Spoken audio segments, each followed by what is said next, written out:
আপনারা যদি জুলাই যোদ্ধারা, জুলাই শহীদ পরিবার, এদেশের জনগণ বিএনপি সরকারের পাশে থাকেন, ইনশাল্লাহ জুলাই শহীদ পরিবার, জুলাই যোদ্ধাদের, এমনকি আমাদের বিরোধী দলের যে আকাঙ্ক্ষা, সেই আকাঙ্ক্ষার ইনশাল্লাহ বাস্তবায়ন করতে পারবেন বাংলাদেশের মাননীয় প্রধানমন্ত্রী জনাব তারেক রহমান। জুলাই যোদ্ধা এবং শহীদ পরিবারের অনেক রাগ, ক্ষোভ, অভিমান আছে এবং অনেক সময় তারা সেই ক্ষোভের বহিঃপ্রকাশ ঘটিয়ে থাকেন এবং এর ন্যায্যতাও আছে। অন্তর্বর্তীকালীন সরকারের কাছে আপনাদের অনেকের অনেক বেশি প্রত্যাশা ছিল, হয়তো তার পুরোটা পূরণ করা সম্ভবপর হয়নি এবং বর্তমানে বিএনপি সরকার ক্ষমতায় রয়েছে, আপনাদের অনেকের অনেক প্রত্যাশা রয়েছে।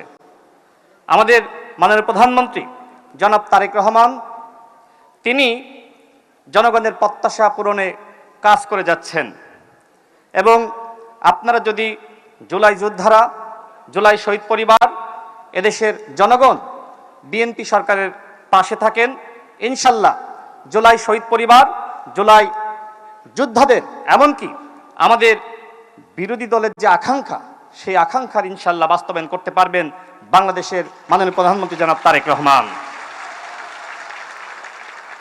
আমি বক্তব্য দেওয়ার শুরুতে অনেকে হয়তো সংক্ষুব্ধ হয়েছেন, কিছু প্রতিক্রিয়া ব্যক্ত করেছেন। আমি আপনাদের এই প্রতিক্রিয়াকে স্বাগত জানাচ্ছি।